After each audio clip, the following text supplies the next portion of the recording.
avoka nanga Yesu yoleyo nelakanga ofana kombo na Yesu. Amen. Shalom, shalom, shalom. Bandeko nanga nyonso na pesi bino mbote bisika bizwami bino.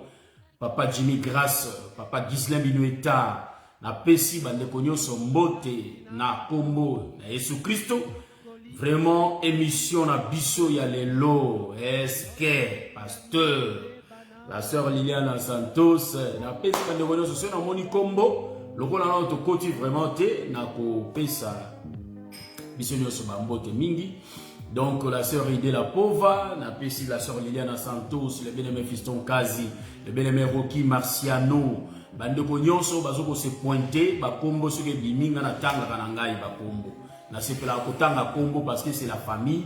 Tango tozo tanga kombo, alors que bondeko na biso pe zokola biso nyonso. Donc tango tomoni vraiment que nangolo na nzamba sangisi biso to sala émission ndeto pamboli nzambe na biso. Émission malembe malembe. Mon bien-aimé Zoé Espérance nzamba pambola yo. Malembe malembe émission pour soit forme. Tomoni ezo kende malembe malembe ti et pour soit forme par la grâce de Dieu. Donc on a bien dit émission ezaka pour un temps to katarango un jour.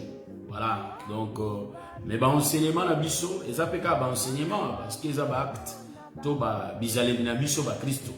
Donc ici la kate mokolo na mokolo toujours remarqué ya malamu pe ya mabe ezokota mais biso toujours solo la nantina na. Voilà, c'est un peu ça. Donc potokota na be ya émission na biso est-ce que pasteur o azokamba église pasteur o azokamba église ye akoki pe kokamba basi to mibali ya bandimi na kati église pardon na kati ba foyer na bango tem na biso l'église a okamba mais est-ce que na kati ba foyer na bango à cause de l'autorité likolo ya basi ya ba frère na ye na kati église to mibali ya ba sœur na ye ndenga za autorité de l'église na bandako na bango. Donc comme si ye a commis kokamba bandako na bango. Voilà. Que les Seigneur bénisse son serviteur Paï Serge Biokolo Zelote depuis Paris. Nzamba pambola bino.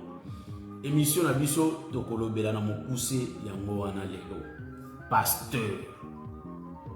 Ye azokamba l'église. Mais pasteur a como kamba sous foyer yande Jimmy Grace. Pasteur a como kamba foyer yande Guy Roger Basafula. Pasteur a como kamba sous foyer. Ko kamba foyer la disini. Donc aux yeux autorité yande Jimmy Grace tchepembe ni to ya Guy Roger Basafula. Siko yo okomi lokola ko dicter na ndako wana zo kamba mwasi pe bana. Est-ce que vous allez na Zambe azan autorité tikuna? Yango to solo bela lelo par rapport aux écritures to motala nanu ndenge ba makomezo orienté biso nde to komeka komona est-ce que masolo yo kozala ndenge nini parce que on va dire bien que émission tout ça teto boma l'écriture ça on attend ça les samedis mais en réalité to solo là par rapport à bizele na biso tellement makambo bezo kota ebele mais to meka ko solo et comme une normal pasteur divorcé à se remarier na ye normal église peso tambola normal mais na yebi na ba époque où eleki kala ceux qui passaient la divorcer kaka église continue mobulu parce que baso ta la doctrine mais le est comme nango effet moko normal pasteur moi si na yo okangie pe ne kobote et le côté mais un pasteur a divorcé na ye à se remarier na ye normal mais doctrine ba monité to monité tozo ko encourager biloko. Est-ce que Zamalam na milia ba Christ? Je salue mon docteur Jean Ngongo depuis Paris. Kola pambola l'homme de Dieu, le docteur Jean Ngongo Zama pambola. Donc, est-ce que Makamboana, mon bien-aimé Peter Mokwa, je ne savais pas que vous êtes là. Donc, est-ce que Makamboana par rapport aux Écritures, est-ce que l'Écriture est pessimiste c'est là? Un homme de Dieu a bali moissinaye, azana moissinaye nandako. Moi, ça s'allie koboté et le côté à boyer, à juiner moi si nous église ils ont continué à nous acclamer. Est-ce que biloko oyo ils ont tous mon aller loyo, tous commis comme on est normal. mutu tomoni yango normal, mais nzamba moni yango normal te. Parce que l'écriture dit que dans le livre des Hébreux, mokanda ya nzambe zoloba ete nzamba za lolenge moko lelo lobi pe libela na libela. Donc lelo lolenge moko lobi pe nenga zaki lobi ndeka za lelo te libela na libela a changé na été. Donc biloko oyo tokomo mona net normal lokola ba internet komi epa ya nzambe ezakaka ndenge wana. Bon, nazwi sujet na mission numéro 1 tokoti poto bandi sikolo. Bizaleli ya ba Kristo. Bolimbi simoke parce que le samedi passé Nazala quitté. Donc voilà pourquoi le docteur Adela Ndaye a qui intérim tout à Sungaki Bisso. On a enseignement à Bisso sur la famille de Noé, partie 6e.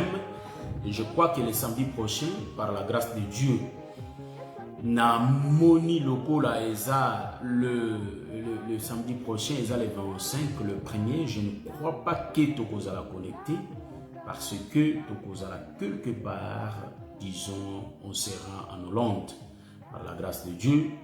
Donc, je ne crois pas que tokozala connecté le samedi prochain. Je vais encore chercher un homme de Dieu. Donc, si ça ne sera pas le docteur Adelar, ça serait un autre serviteur où on va disposer, où on va parler sur la famille de Noé, 7e partie, et Tokoya la 8e partie par la grâce de Dieu. Vous savez que les choses de Dieu, chacun a sa grâce, à Koya Kocha sémence par la grâce de Dieu. Donc, tous les gens qui écriture, moi, répétons plusieurs fois. Et les écritures, l'explication prophétique, toute la révélation, et koko bimape na bandenge ebele. Bon, ne na otolo bana ota maile na air. Era on peke mbango moite. Donc to lobi boy. Pasteur, nous diriger la quatre église. Maintenant, pasteur na quatre église, mais tango aye na ndaku, moi si ya mondimi. Donc frère na quatre église, assemble la église wana. Donc ma solo na zo beta, eza ba ma solo otozo vivre na kati ya ba église. Na lobi bien. Eza ni assemblée quelconque ni quelconque, mais biso tozo beta ma solo ya ba Christo nyonso. Nenge Hébreu lobi na chapitre 1 le verset 1. Vous voyez, et si kanyo so bato basangana na ntina na kombo Yesu. Tozo lobi na ndema kamba. Mondimi na kati église azana mwasi na bana. Maintenant pasteur ye akambaka kuna na kati église. Pasteur akomi pe kopesa mibeko na kati ya ndako ya mondimi wana. Est-ce que bola nanga bien? Écriture zo ebisa de mokanda ya Efese. Siko mwasi ya mondimi wana atosaka pasteur wana kosakana te. Mwasi ya mondimi ya frère na biso wana ye atosaka pasteur koleka kutu ata mobali. Donc pasteur akomi lokola numéro 1 na kati ya ndako na bango. Vous savez que dans le jardin d'Éden, ils étaient qu'à 2. Mais quand au troisième personne à Yaki, Kotaki na kati ya jardin, nous allons remarquer que moi c'est solo la plus na troisième personne wana. Boke babasi ya ba Kristo na kati ya ba foyer. Diable akotaka mingi na nzela ya basi. Ibali pe tokuwa yaka oui. Tozaka pe na ba faiblesse oui. Mais oyo tozolobela na kati ya foyer. La troisième personne a se dirigé à mingi ka pa mwasi. Pourquoi? Parce que mwasi a la facilité à kofongola ba porte. À côté sa diable na kati. Voyez-vous? Parce que basala mwasi mingi pour na koyoka. Alors muto azoya en réalité. Je salue l'homme de Dieu, Papa Maurice Vanfoy, et que le Seigneur vous bénisse, pasteur. Donc, nous n'avons pas mon labino. Maintenant, qu'est-ce que nous allons comprendre? Moi, si un frère, à comment tout koto sa pasteur koleka atamobali. C'est là où nous nous étonnons parce que nous avons l'écriture. Écriture ezoye bisabiso na mokanda ya boli bisanga ya naza ba lunette. Tenez que se rendre compte que j'ai pas mes lunettes avec moi. Bon, autant les alanga moi moké mon boulot mais je vais m'efforcer d'habiter. Éphésiens chapitre 5 le verset 22. Pas disait le temps au commando. Éphésiens chapitre 5 le verset 22. Vraiment naza penza na mon. Bon, bah au Bible. Femmes, soyez soumises à vos maris comme au Seigneur. Car le mari, donc 23e, Car le mari est le chef de la femme, comme Christ est le chef de l'Église, qui est en son corps et dont il est sauveur. Bon, on a ça la Bible lingala. Donc, après la Bible lingala, on a GSM ou sous, on a vu le combat, on a préféré un mot ou tellement émission à visiter dans lingala. Bon, quand bien même que si ma monnaie n'a pas mon biso, on a des pénatons d'imar na biso. Si ma monnaie la biso, to comment vous te sepelez na mino va pas y aller mon na biso mo. Mais biso tout ça la moi ma casse de sorte que tout garder toujours nos na biso.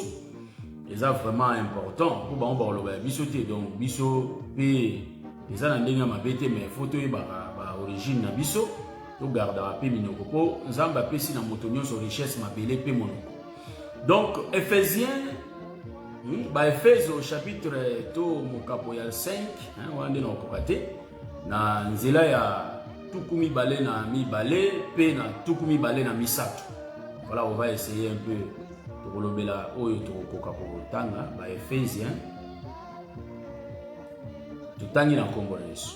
Basi botosaka mibali na bino ndenge botosaka nkolo. Pamba te Kristo azali mutu, Ecclesia nde nzoto na ye. Ye moto azali mobikisi na yango. Se ndenge wana pe mobali azali mokonzi ya mwasi na ye. Moni écriture ndenge ebisi biso. Mwasi atosa mobali na ye. Lokola église etosaka Kristo. Parce que Kristo aza mokonzi église.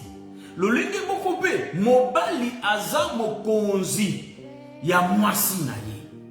Maintenant loko ezo sala biso pasi ezali. Eza ete to remarquer lelo na kati ya ba église. Frère ndenge na utaki ko expliquer. Donc je salue tous mes bien-aimés papa Jamayo qui tolé là, ma sœur Bobette Malonga depuis la France, que le Seigneur vous bénisse.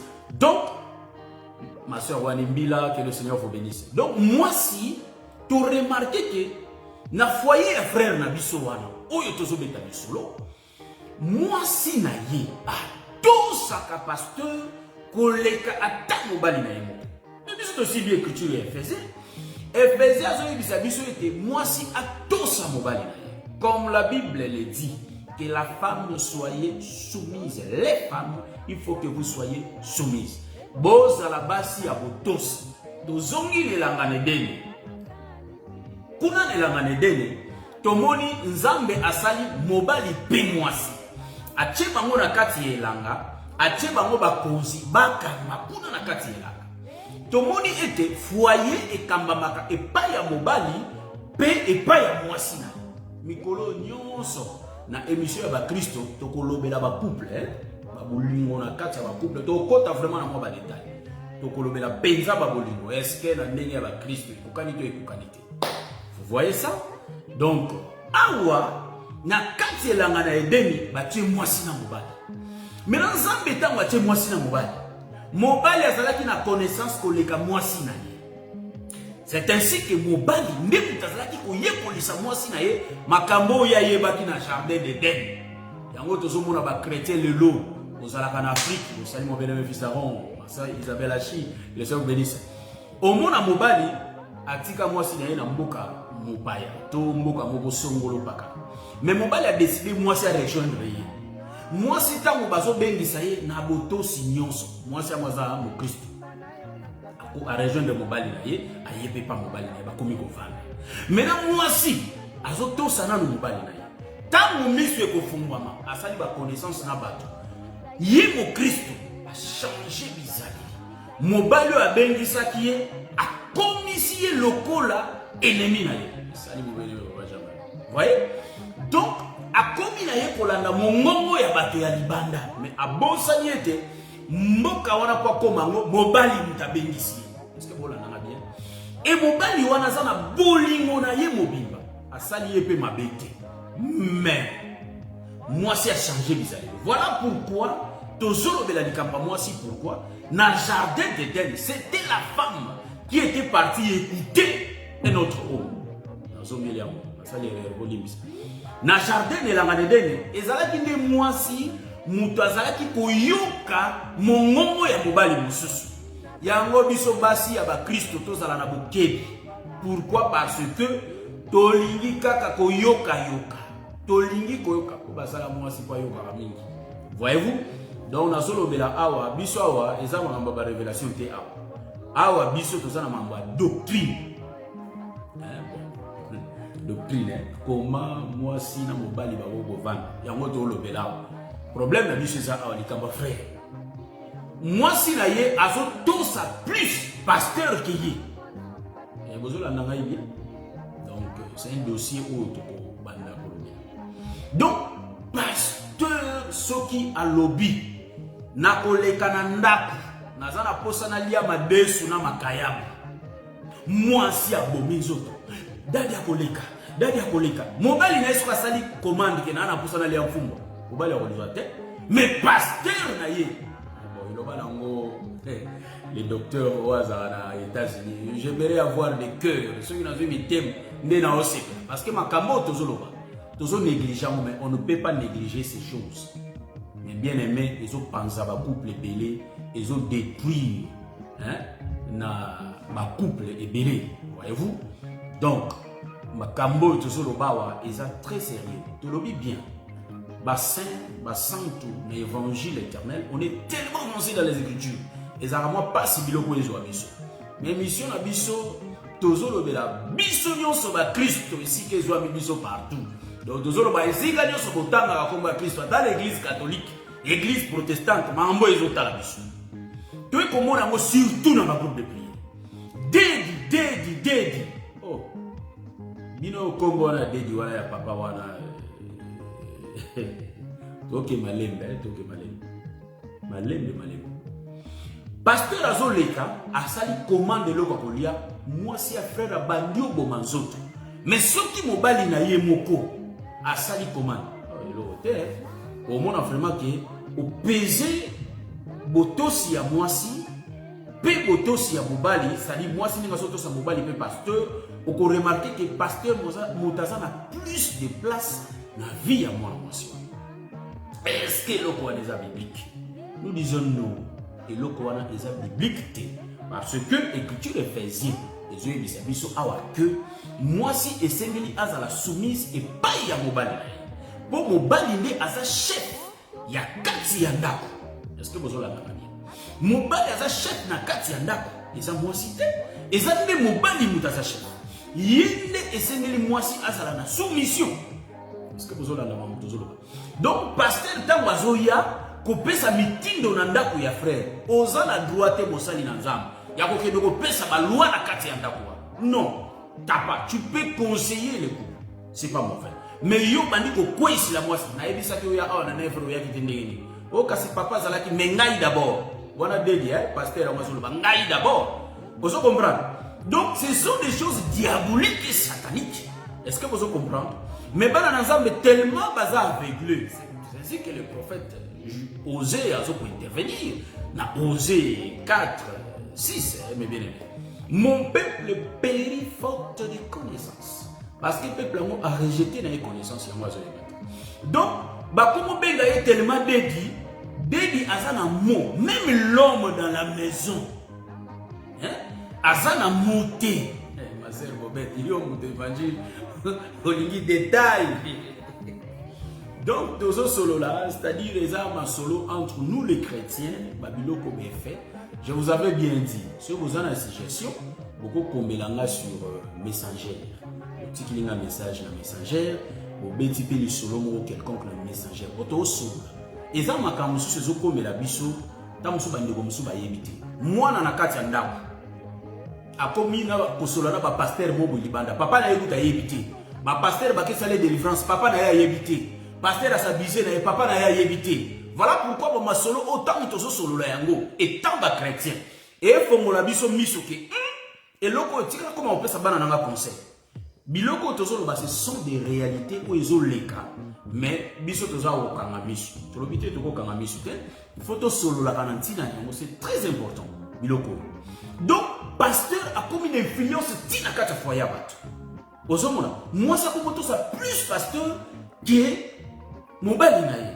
Non, biloko wana to ligne en côté parce que écriture est ça dans c'est la terre. Donc ozomona que moi si esengeli azala plus na kotosa mobali na ye yango pe mobali okomona bolingo na ye atalisi yango pa mwasi. Est-ce que vous voyez ce que je suis en train de dire? Vous voyez ça? Mais une chose que vous remarquez au Tozolo Bela Awa, pasteur Azo a beaucoup plus d'influence. Mais la seule personne où il y a beaucoup arrêté le mouvement, c'est l'homme. Il faut que l'homme se lève et l'homme commence à parler au pasteur. Que c'est bien de nous conseiller. Et ça, madame, il y a un conseil. Et ça, madame, si nous avons un problème, ils ont dépassé, ils sont vers eux. Et ça m'a bêté. Mais, na monio comme on a beaucoup plus d'influence. La quatrième famille. Donc, moi, si, on a commis beaucoup plus d'influence. Il y a un troisième personne dans le couple, les aranons malam mouti. Nazo pe sa conseil na ba couple na biso ba Christ. Toza malamu na ba parrain na biso ma bete. Toza malamu na ba tei na biso ma bete. Mais eloko motuya o ezali awa, ezali que même totali Moïse dans kambi ba foyer. Na moni te place Moïse azo kende koyeba sa famille yo lelo okolala na mwasi na yo na ndako oyo botika mo libre te Moïse asali bon.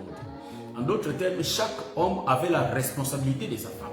Chaque homme avait la responsabilité à foyer. Est-ce que vous comprenez bien? Voilà pourquoi, Mobali, il faut aïe bakosolana motonanzambe wana oyo respecter l'écriture te oyo komi ko commander na foyer ya bato. Donc moi si wana komi tellement sous l'influence de motonanzambe.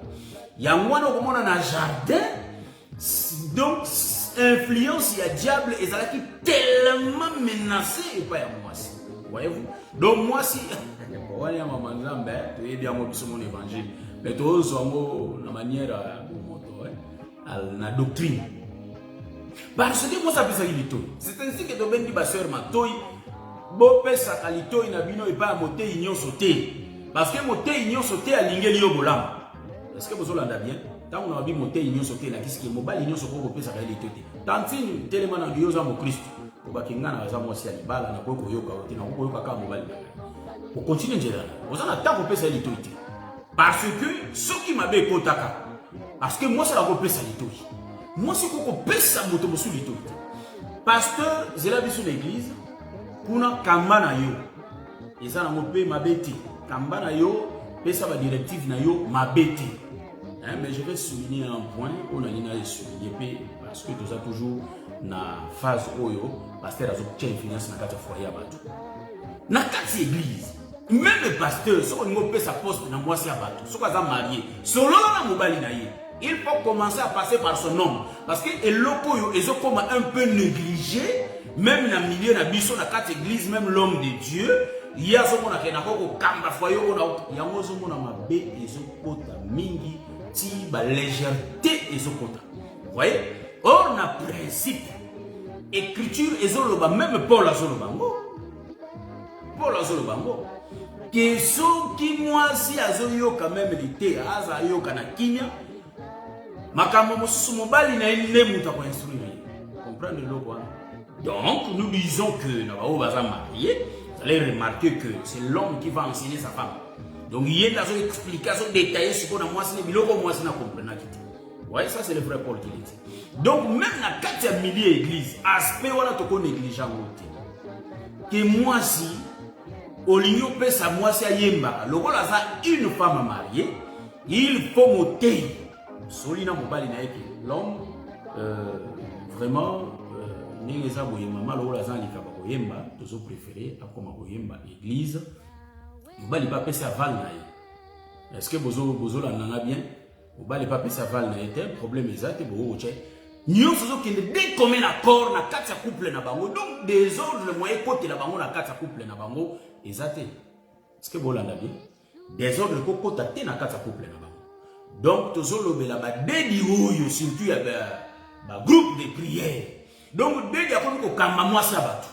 Donc moi si bien que ayebi na yepe kutu bon parce que dans solo bapena o eza bo solo na ba groupe de prière ba balingaka toza na jeûne jour boy toza na prière jour boy allez pas prière bible batanga kati pasteur na biso alobaki et comment ma po pasteur na biso mtalobaki moi mais non ma soeur mon frère Le Seigneur nous a fait la grâce, Nathan Otozali, même Bissimo Otokotang à base d'écriture. Je salue le docteur Marlène Malengo depuis London, que le Seigneur vous bénisse, depuis l'Angleterre, disons, que le Seigneur vous bénisse. Donc, problème Tozanango Awa, donc, problème Tozanango Awa, Yekola Koyoka, la Bible Koyoka Ezali, Yekola Kotanga. Vous comprendre le mot. Comment na bizali koyekola la disque, comment na bizali ya koyoka to kotanga. La Bible mususu bazotanga la yozoyoka. La Bible mususu yomoko zotanga. Ne okozwa boyebike eloko yo evandité. Donc to ko sala ya moté. Bana basi to ba sœur na biso bofongwa ma miso. Botosa mibali na bino eza très important. Je crois que les lots le beli phase o el boso. Et plutôt baluka yobiga ndeto baluka toujours. Moi si mususu pe mo bali mususu c'est inutile. Hein? C'est inutile pour yo okufa na okelifelo. Pourquoi? Parce que pour misu le komaka libanda. Alors l'écriture est bisbisoni. On y place au kangami ndewana. Voilà pourquoi biso to zongi pona koloba bo écrire. Basi na biso to ba sœur na biso bolongwa na makambwana ya ba dedi na yo nde mobali na yo. Oui, bazawa papa na biso dans la foi. Oui, ce sont le prédicateur, papa, pardon, dans la foi. Mais une chose que nous disons, il faut au bandakotosa d'abord mobali na yo. Yo moi si comment se fait-il, tu prends le devant. Il y a aucun de tout ça mutu mususu libanda. Au monde yelo kwango lokola Eva tout ça qui liloba ya serpent, yango mabe kotaki. Donc, yo, mon pasteur a fait un rendez-vous. Sans passer par mobali na yo. A fait un rendez-vous sans que tu ailles à taper mobali na yo. Salut ma soeur Souza Osiama. Voyez-vous? Yo pasteur au niveau fait un rendez-vous pasteur. Pourquoi tu as un mobali na yo mobali na yo? C'est diabolique, satanique et vanité la doctrine. Est-ce que vous avez un mot? Il y a un monde de ce côté désordre dans ma couple là-bas, dans ma balle là-bas. Désordre de ce côté pour ma cambo. Le respect de la femme d'autrui. Basi to fongo mamisu. Donc pardon, basi bo fongo mamisu. Voyez-vous? Biso pe mibali to fongo mamisu. To tika ka n'importe quoi te eleke la biso, il faut to telemela ka yango. À la minute. Aux en posa ko pesa poste et pas ya sœur solo na mobali na ye que la sœur azana likabo oyo, donc tozo pesa ye charge au na kati église. Bon, si vous chargez le mot PC, ceux qui vont attendre parce que la belle-mère n'a pas erreur. Yosko li fatika la mom que l'église passe à la moussaya ko bongisa tout ça. Au PC charge. Mais yena mobali na ye, ce que l'église il faut pas qu'il nzela bazala. Mais tandis que sur solo la mobali na ye, au tche bango en accord, bandimi likambora ba osala ngona kimia pe kimia ko continue. Yango zo mona l'église na biso zo kabwana, l'église na biso zo kota désordre. Parce que bilo mususu biso moto ocha désordre mais toujours ébatté qui pour ça la désordre. Voilà, c'est un peu ça. Une chose que autres beta c'était beaucoup plus. Yangoana et mususu lisusu ezali boye que ma sœur de tozaka na bas église. Ceux qui ont moni loko moko ba ebisio ya malamu te, et pas monter na yo, yebisa mobali na yo. Pourquoi bombela kai? Yango makambo zo ko escalader tina niveau. Motei na yo alobino likambo ezaka na kati ya Bible te. Motei na yo azoko influencer yo. Ondra koma na bolingo na yo. Mais par ton nom. Solo la na mobali na yo. Parce que biloko wana vandité na doctrine. Et vandité. Et vandité. Parce que bon même pas dans mouvement. Non, vérifiez les écritures comme les chrétiens, bah Christ a béré, les chrétiens de Béré, ils vérifient les écritures. Pasteur azo solana yo, mais influence na ye ezanet ya bolingo. Influence na ye zo kene lokola na bolingo. Non. Donc nous disons non. Parce que ayebi koza fanga. Ayebi peke. Mubali no bosambela wa. Mais azo me mayango mabe. Non. Et loko eleki dialogue na kati ya couple ezate. Donc voilà pourquoi situation solana mwasi na yo, solana mubali na yo. Transparence, il faut ça la carte. Désordre et que kota te na kati ya ba couple na biso ba Christ. Yangozo mona ba Christ, désordre zo kota mingi parce que ba cache eza ebele.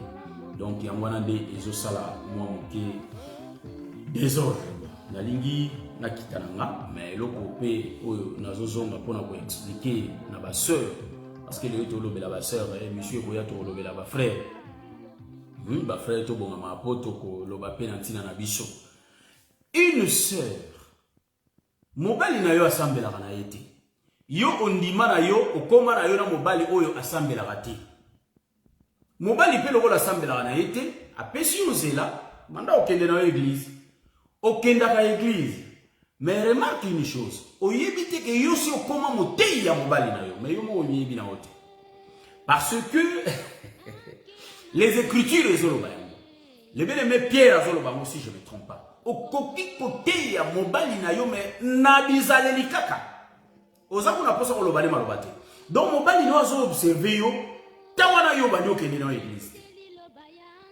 et mobali no azo observer yo ta yo komo kende église siko bizaleli no eza ndenge nini azo observer mais assemblée wana ete yazana ya mutaba masanga mutaba cigarette akipa kuna manzambe mais na nzela na yo yo ndoko sala ete osimba bizaleli na yo esimba mobali na yo de sorte kaloba lakini okumuna place yo kenda o gagner pe mobali na ona bomzambe bino mibale bokomi pe un couple heureux bokomi pe kokende kosambela ensemble. Maintenant il faut tout veiller na ba caractère na biso na ba bizaleli na biso. Donc veillons na ba comportement na biso. Moi si on a la capacité on a par tes actes bizaleli na yo okokipe et ko simba mobali na yo so kaza mopagano okomona pe akomi ko sambe yo pe okoki ko kimisa mobali no zelanza mais soki bizaleli zo changer te yango zo mona ba sœur mingi lelo ozo mona bango sali mo bele maître zege mo wala et du reine donc yango moni mibali mingi o mona bango lelo bango wana ba yaka na bango d'église parce que basi tellement basi na bango ba décevoir bango est-ce que au bien aimé Titan Bonzele, vous comprenez? Donc, tellement facile à décevoir. Bizarre. Moi, si mon bal a payé sur liberté qui est dans l'église, il y a que comme on a ma camp dans l'église. Maintenant, moi, je me demande, est-ce que tout ce qui est moqué, comment ça me là, pour biso surtout vivre la vie selon la chair. En tout cas, on a la tangi biblo, ça dit qu'on a mingi biblo. Bandé, tisuka. En tout cas, bateau, baza ba modèle, awa, ba fabrication locale est comme mingi. Bateau baza ba modèle, eza ba prophète na ba apôtre. Na moni etamboli na bango. Bazalaka pe ko kamba basi. Ba na tikala ko yoka scandale te. En tout cas moi personnellement na yoka scandale te. Oh apôtre Pierre, abimaki na sœur Marie. Na yoka te. Na yoka te. En tout cas na tangi na vérifier écriture noir sur blanc, je pas vu. Na moni en haute. Voilà pourquoi tango biloko wa nezoya, influence wa nezoya. Réveillons-nous. Yo moi si ba yebisa ki bien déjà que nous étions wana. To liambo mana yango te. Voyez? Yo tango bazo ko influencer yo ke fo liambo mana yango. Mais pourquoi pas yebisa mbali? On obeta masolo jardin. Pourquoi pas obeta la mbali solo? Mais pasteur yeli na ye eza moi boy. Faut ko solo la. Pasteur wana nazomona mo yeli na ye eza moi boy. Bon, na mona mo penza malamu penza mingi te. Na ebiti so boko sande. Vous partagez moi ça c'est très important. Tu le dis que la sœur yé azalaka base na katana. Parce que l'homme parfois n'est pas là, l'homme parfois est en musala, l'homme parfois. Pasteur ayeba déjà horaire ya mobile. Ayebi que celui mobile akei ya bengi. Ndenge ni na ko leka. Yo ko leka ndenge parce que mobile azate. Yo leka pasteur ndenge yo yaka kaka ba visite na osoli frère azate. Diabolique, satanique. Même au niveau de l'église. Il faut faire très attention parce que, donc, toujours, Oyo ne n'habite la guerre solo la fois passée, Oyo Bazaba serviteur de Dieu, il y a le boutin, parce qu'il y a solo dans la Bible tout le temps, ils ont monté ma cambouane. Donc, il ne faut pas nous embrouiller. Ceux qui ont dans la Bible, ils ont monté. Donc, nous sommes des chrétiens de Béret. Nous sommes de l'évangile éternel, frère. Ceux qui ont monté dans la Bible, ils ont dit, vous voyez ça? Donc, biso on dit marathon to moni, ceux qui ont monité, on dit maté. Donc, to monité l'écriture que ba o ba yaki avant biso, ba sala ki maman kambona. Non, ba sala ki. Voilà pourquoi to lobeli di kambo oyo, moi si kanga mato inayo na bato libanda, zo mato inayo fongola pona mobali na yo. Bozala lokola baninga parce que on peut remarquer ba o ba sala ki avant biso. lokola Abraham na Sarah bazala lokola baninga. Hein? Donc vous remarquez que Isaac na mwasi na ye bazala lokola baninga bazala pe kosala baje bazaki vraiment lokola baninga. Donc yo pe ndeko mobali soki mwasi pe azokoma na mwa ba réserve mitala pe peut-être yo linga ko traiter trop dur, voyez? Donc ye kuna na chambre mususu kuna yo pe koto non. Donc to linga to meka ko mekola bizali na biso étant des chrétiens, il faut tous avoir couple modèle parce que nous avons déjà enseigné na niveau ya kovanda to kopesa batu esengo ya libala. Donc biso ba couple ba Kristo ba pagano ba ebinzambe te bango pe kotala biso ndenge tozo vivre ba koki kozwa guana pe guana e kokota bango kolobake tala bande mode ba vanda tika biso pe to koma na biso kosambela tozo continuer ko bakisa bato na kati ya royaume tozo continuer évangélisation. Voilà pourquoi ba Kristo ce sont des gens oyo ba teyaka même na ba acte na bango santé baloba. Voilà pourquoi ba couple na biso ba te belé ba kolinga libala parce que ba moni ba couple ba Kristo lo lenge ba vivaka ezaka tellement malamu. Pourquoi frère ma soeur? Pourquoi mon frère au vanda na moi sino lo vanda nini?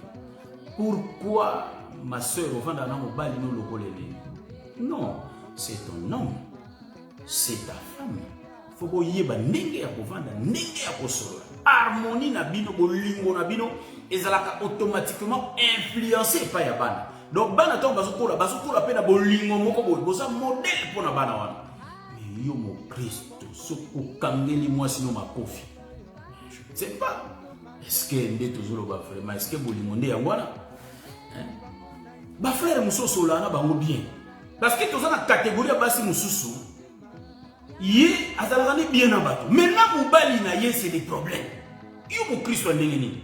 Donc na bato so oh sœur Antoinette asola bien. Je salue mon bien-aimé Lionel Job Kassoulé. Donc sœur asola bien. Maintenant bato mususu. Maintenant mobali na ye moko problème. Akoka kovana mobali na ye. Ma sœur soza akosa aide à prière. Sola masena nzambe ba osambela pona yo kolwa longola yo lokwana comment vendre bien en couple na yo. Et puis ba couple ba chrétien. Pourquoi tozo kotisa ba comparaison? Kingandi na kingandi. Chaque mutu boyeba ko s'arranger, boyeba ko vivre. Ko talaka ba comparaison na ba nini ezate. Comparaison c'est les écritures frère. Il faut prendre les écritures comme témoin. Il y a la lumière, il y a potamu sabino. Voyez-vous? Mais exact que oh, tala kutu banane ne bavanda. Eza ma bête ko so modèle exemple wana. Mais yo lokola basombeli sœur Rachel voiture, yo po lingi basombela yo kaka voiture. Yo ebi quand est-ce que bango basala l'économie pour basomba voiture wana? Peut-être basali 3-4 ans. Bazo serrer les ceintures, bazo économiser malem. Mais yo tango Monica la sœur Rachel azuango, yo pe la sœur Béatrice Olingi maman kaka lelo sombela kapetala basombele moninga. Non, ça a pris du temps. Bazwa ki temps ebele, il y a préparation. Voyez-vous? C'est pourquoi il faut autobeta masolo ya ba vie na biso tous les jours. Mon Christ ya moi ce ko tchaka mobali no mal à l'aise. Yo pe solo la ke biso pe to bonga ma papa nga pe na za posa mutuka. Peut-être beaucoup aux 2 ans 3 ans. Voyez-vous? C'est un peu ça. Donc, tu le au niveau sur Paul, tu aussi bien connaître cette solo là, les amas solo Christ, je crois que les autres soutien, tu symbika comme moi, extrait à moi, Mike, pasteur, au Kinda, Musika Bomote. Yamabe, wana moi, c'est abattu. Aza sous l'autorité ya mobali na ye, ya on a répété biloko na lobaki. Au moni bien que Nzamba qui formé F, tant sali F. Et là kisi que tata ya Eve eza nzambe ye moko. Tango tata na ye amoni ke fois bali sa mwana na ye alongoli mwana na ye na maboko na ye apesi ye na maboko ya mobali. Vous comprendre le wana? Zonga na jardin basolo mwasi na mobali. Nzamba silisi tango amoni ke mwana na ye ya mwasi aza ya kokola. Il faut à confier parce que moi ça faut vivre ye moko te. C'est impossible. Moi il faut vivre na mobali. Donc moi si azalaka sous l'autorité de son homme. Voilà pourquoi tangu ye Nzambe amoni ete mwana na ya kokina libala apesi abwaki bibwakela te ake pesa ye pa mobali na ye. yango Adam a eu autorité ya Ève. Donc yango mona moi si tanga longwe na toi conjugué, c'est-à-dire sous l'autorité de ses parents, ndé to komona nini ba papa baba lesi moi. Donc moi na ke sous l'autorité de son homme. Moi si azala toujours évident batala kay toujours, baba te la kay toujours parce que ça être moko fragile, baba te la kay toujours. Voilà pourquoi papa Azui moi nanaye a confié siko pa mobile. Mobile n'est siko mta komi na charge ya moi si moi si a commis dirigé par son homme. Voilà pourquoi tu renverser ba rôle té basi ya ba Christo mobile face à likolo moi si yo zala na deuxième position. Tozo té ya maté ya oiza na Bible. Atako tu ba vie réelle. Ato sala no mingi pona mobile yango. Okoko diriger mobile na oté. Okeli felo. Zala na esika na yo ya mwasi. Mobile na yo nda o kamba yo, mobile na yo nda o diriger yo. Eza bo umute et puis mobile yango pe dirito diriger la bo. O ave nango. Ba vivara lo on vit comme des amis mon frère. Tant ba baloba ngo ko bomanzo eza lokola teke monseigneur ozoya ya kofuka mapo mobile sana ndeba ndimi ozotosa. Non, c'est pas ça. Donc Isaka comment on vit? C'est facile. Isaka non facile. C'est pourquoi la femme y est automatiquement tellement zo sentir bolingo wana sana ngo mobali na ye misuka kapana ye hein po ngala mona yiteke Adam longola ngi misu na yeke ko boire na lion hein ni na léopard ni na tigre Adam kama monika moi ça voici cette fois ici l'os des maisons chair des machines au bengo moisi voyez-vous. Donc nous comprenons que photo qui t'a déjà tokata nous comprenons que mobile tant aux qui ça moi sinon bolingo belé automatiquement ça va changer. Moi ça va aller bon. Moi ça va aller tant au mona bolingo ne wana autosa. Donc moi si ça autosa té ba opé ce bolingo belé ma autosa té de comprendre que milimo ma bende zo kambai. Parce que au moningai kola pambola biso, je crois qu'on va se voir la semaine prochaine. To lobeliga moi wana mais on est là pour remarquer que l'émission ou photo méca parce que ce sont les actes des chrétiens. Hein? Pas les actes des apôtres, les comportements de chrétiens. Bizaleli ya ba Christo yango biso tozolo. O ya malamu tozolo ba. Mikolo to beta na moi c'était na ba wa mabe mais to lobela pe ya malamu. Tala ba chrétien bazo vivre bo ça qui toko pour ba. Donc kola ba mbola biso, je crois que les samedi prochain tozala wana te pour enseignement na biso ezo comme belé mais to ko débrouiller peut-être na semaine to sala yango au cas où notre Nzambe presque va occupé. Si vous êtes occupé, tu es ça, mais si vous êtes occupé, tu es débrouillé. Tu es même à la rediffusion. Si tu es temps, tu sali en déjà na tongo, tu es na Facebook, tu es après balandi na mama premier. Si tu sali en ta mutalandi live en live même en rediffusion, ba Olanda biso na épisode na biso et enseignement. Que le Seigneur vous bénisse. On va se voir, je crois, le samedi prochain, soit samedi matin. Donc on colle à un abisso. Merci Jésus, merci Jésus, merci Jésus, merci Jésus.